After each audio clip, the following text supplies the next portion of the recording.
Russian frigate, the Admiral Grigorovich, had been seen in the Channel earlier this year when it was reportedly accompanying Shadow Fleet oil tankers. Just yesterday, it was being shadowed by 2 Royal Navy ships. So what led it to fire shots at a civilian yacht earlier today? Our senior political correspondent, Paul McNamara, is with me. So what happened?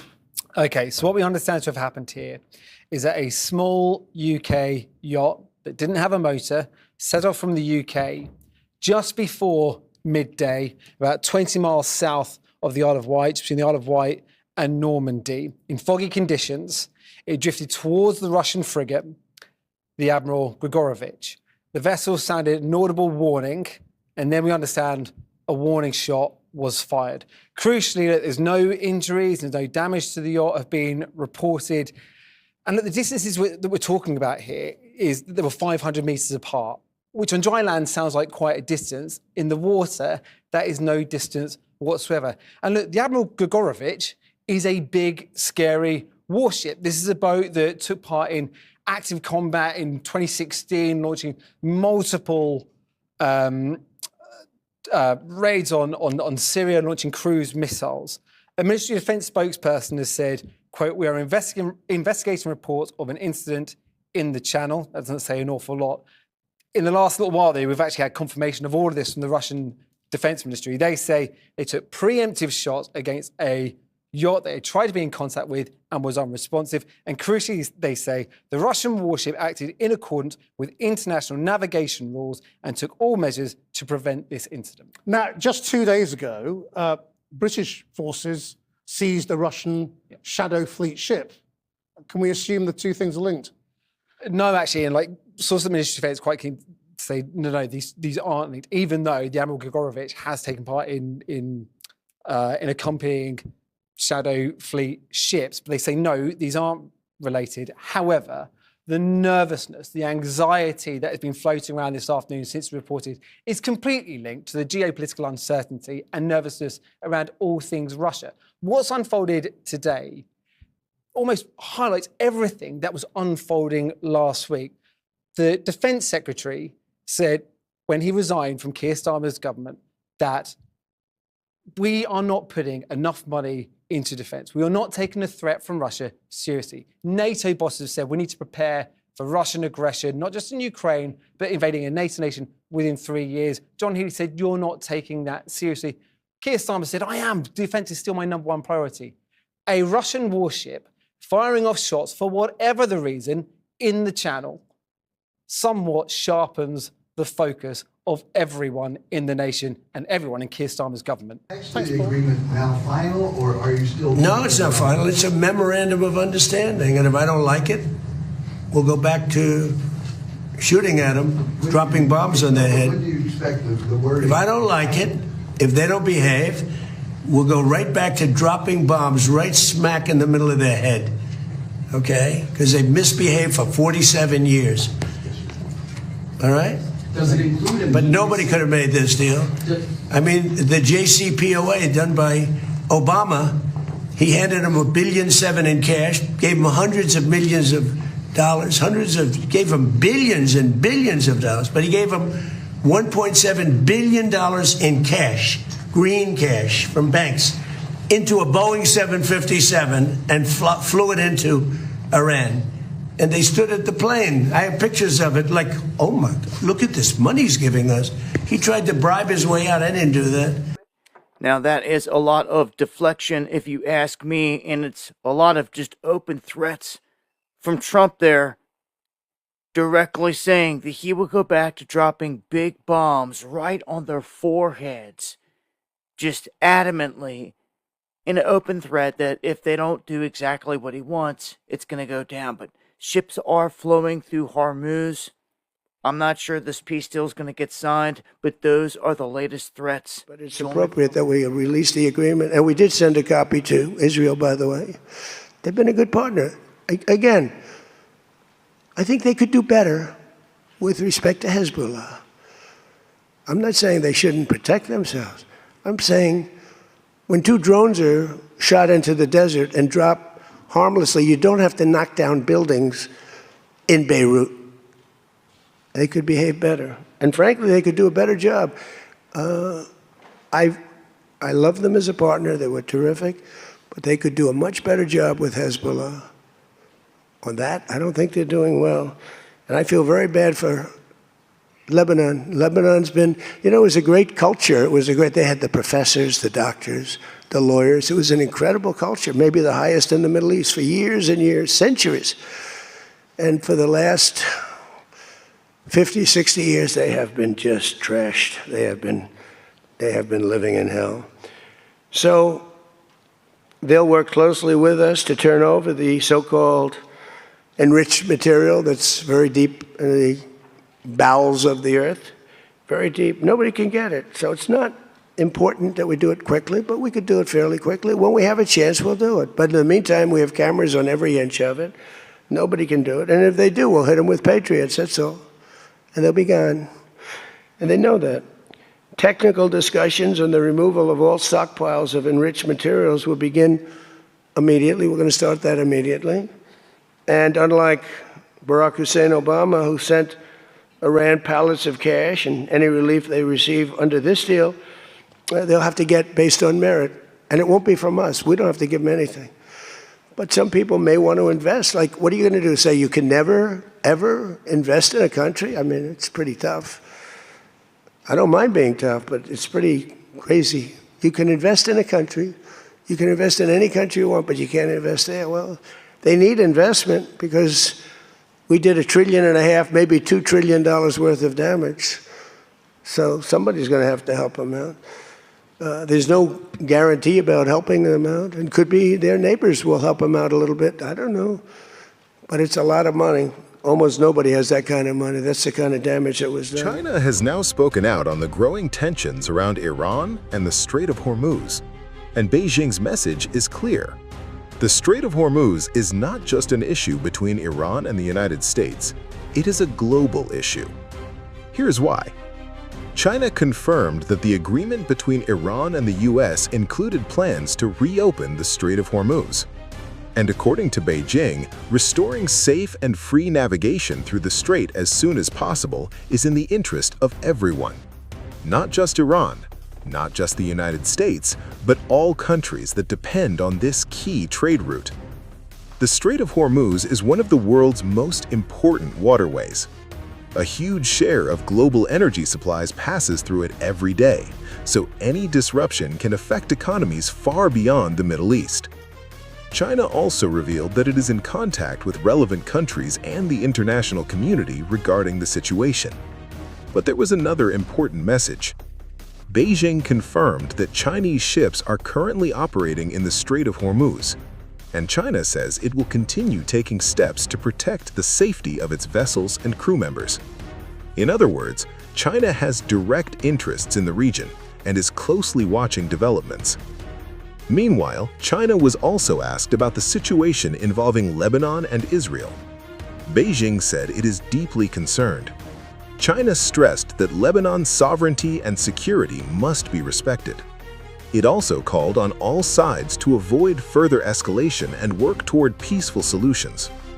According to Beijing, the focus should be on implementing ceasefire agreements and creating conditions for lasting peace in the Middle East. At the same briefing, China highlighted a major diplomatic visit by Foreign Minister Wang Yi to Mongolia. During the visit, Mongolia reaffirmed that relations with China remain a top foreign policy priority. Mongolia also repeated its support for the One China policy and opposed any form of Taiwan independence. The two countries additionally voiced opposition to fascism and militarism in all forms. On the economic front, China pushed back against claims that foreign companies are moving away from the Chinese market. Beijing cited a survey showing that many American companies still consider China important to their global business operations. China argued that despite political tensions, businesses continue to invest and expand in the country. Finally, China confirmed it recently worked with the United Nations on a training program focused on controlling small arms and light weapons in Africa's Great Lakes region. The initiative was linked to China's broader security and development partnerships across Africa. And then came one of the most sensitive questions of the briefing. A reporter asked China to respond to allegations from the European Union that Beijing has been training Russian military personnel involved in the war in Ukraine. China did not address that question during the briefing. And in international politics, sometimes what is not said can be just as important as what is said.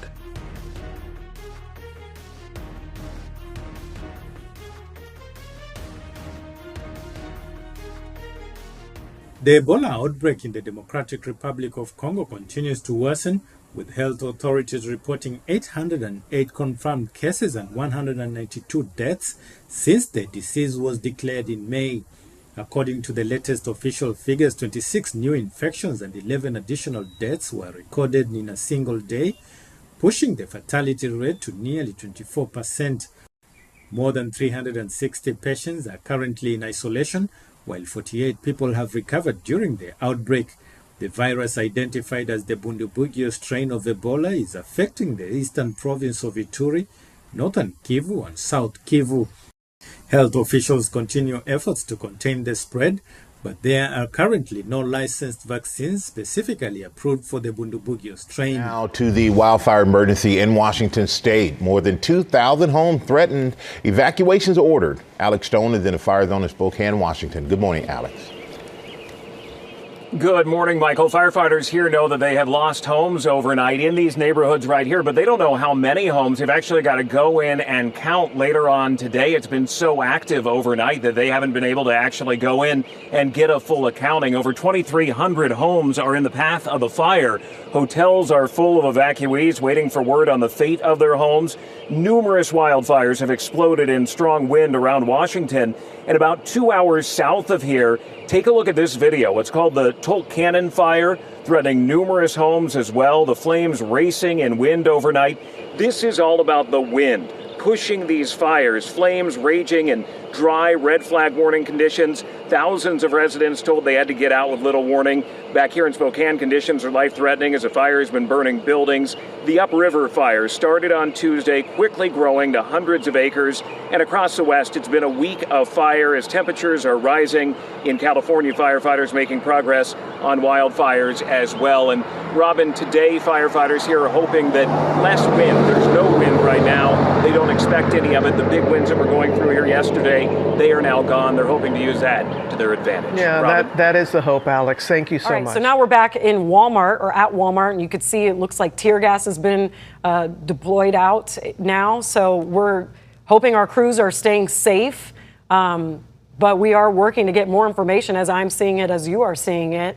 But hundreds of people were gathered here, and law enforcement feels the need to do some crowd control and use their gas there. Our Lauren Turman, and I'm really hoping she's staying safe through all of this, as well as our camera people, Kim and Autumn. So it's just a lot going on at this very moment, lots of tension, a lot of emotions. As you can see, a 1-year-old child was killed in what police are saying was a shoplifting call.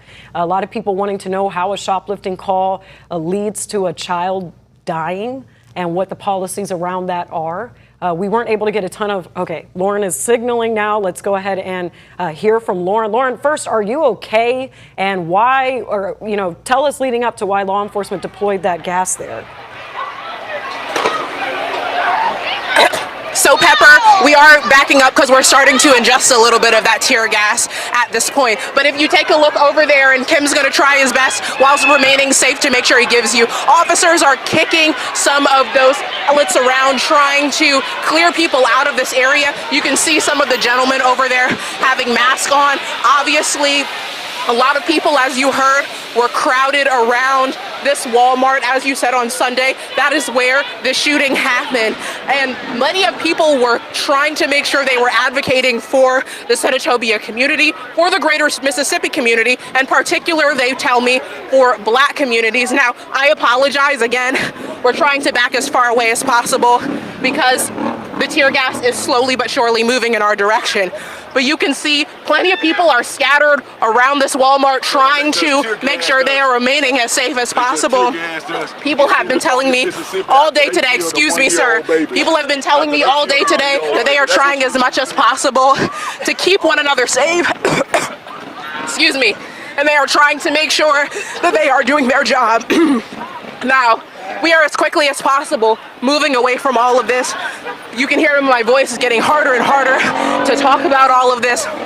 But people are clearing from this area, holding one another. I saw a couple of people interlocking arms, trying to get each other as far away from this area as possible. You can see these gentlemen here, they've got their masks tied, trying to put some shirts over their face and putting it as trying to protect themselves as much as possible in this incident. Now, a lot of the people here came from City Hall, as you saw earlier, went to the Tate County Courthouse, and then came to the Walmart where the shooting happened. But it is getting much more difficult, excuse me, to talk out here. And so we're going to send it back to you so we can get safe. Shifting focus for now, deep beneath California, a silent force is building. A new scientific study has uncovered a warning sign hidden inside America's most famous fault system. Thousands of years of pressure may have pushed the region into a state of extreme stress. Our next report telling you more.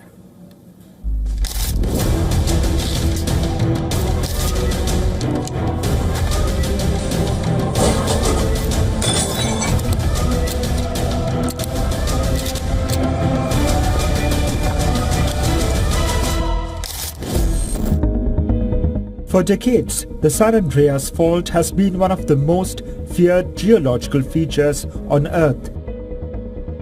It cuts through California, stretching hundreds of kilometers beneath one of America's most populated regions. But the biggest danger may not be what scientists can see above ground.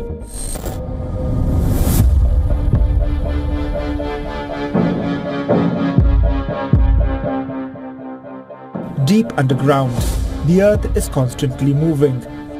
Tectonic plates are pushing, pulling, and locking against each other. When that pressure becomes too great, it can suddenly release, creating a powerful earthquake.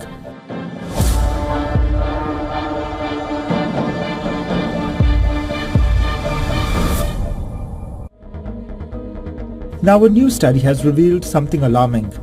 Researchers say the San Andreas and San Jacinto fault systems in Southern California are experiencing some of their highest stress levels in around 1,000 years.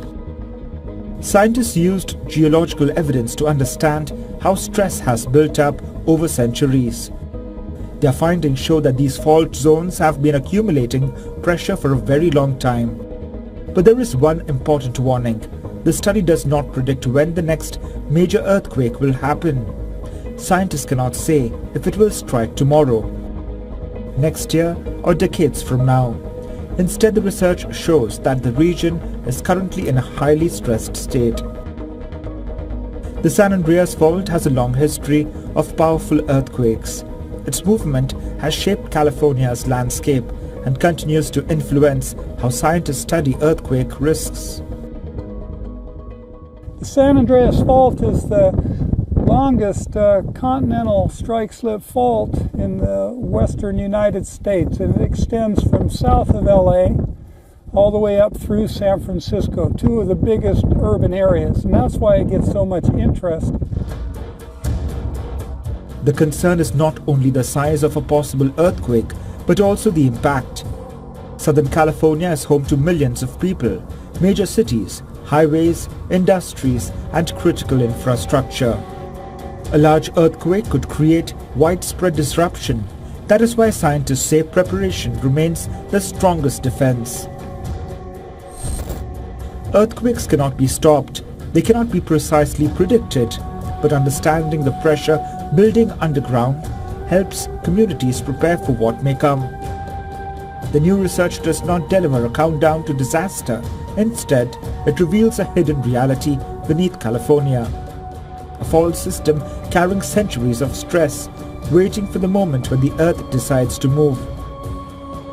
Bureau Report, WION, World is One.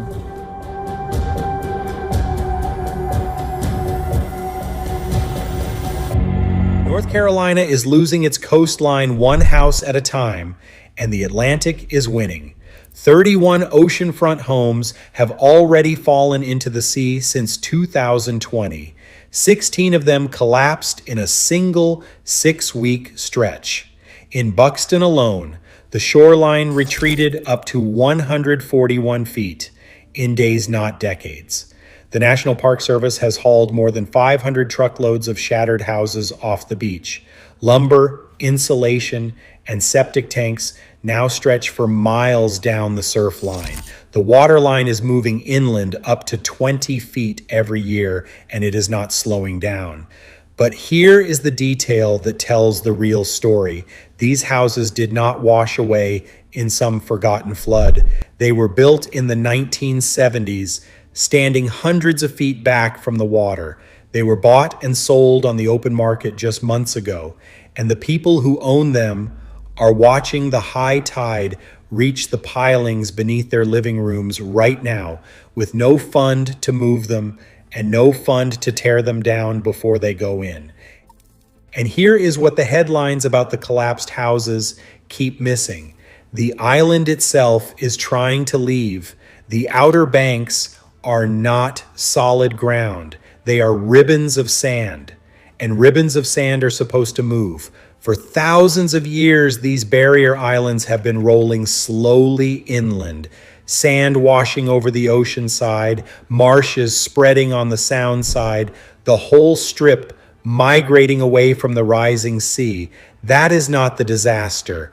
That is the island doing exactly what it was built to do. The disaster is that we paved it.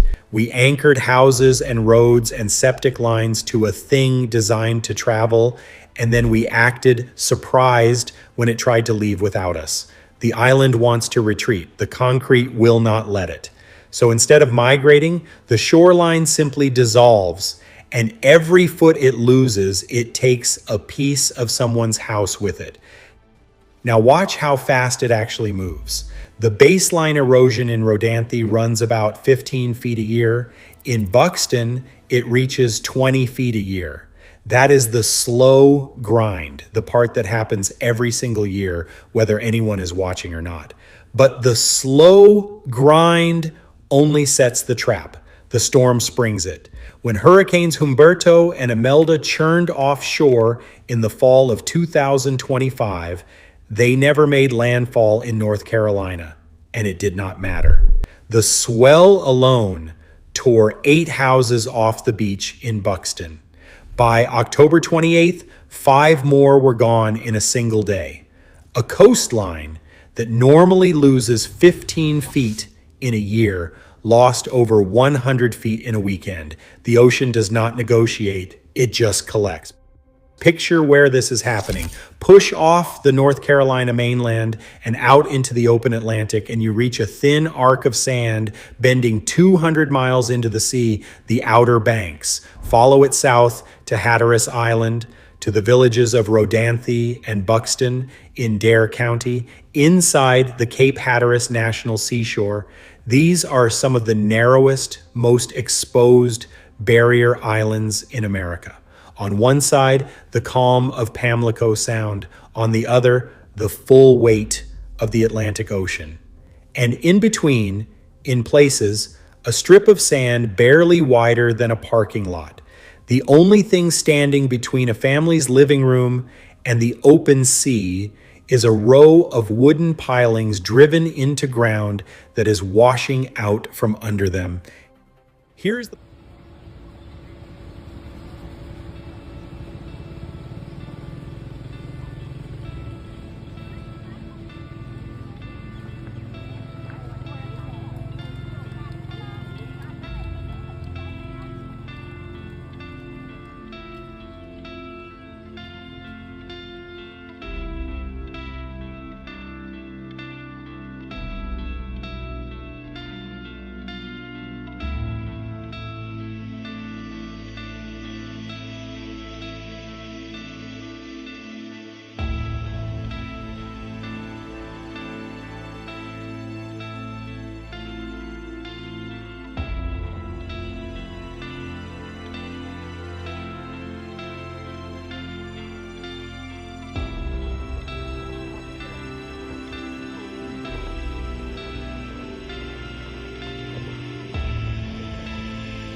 Coche de madre, weón.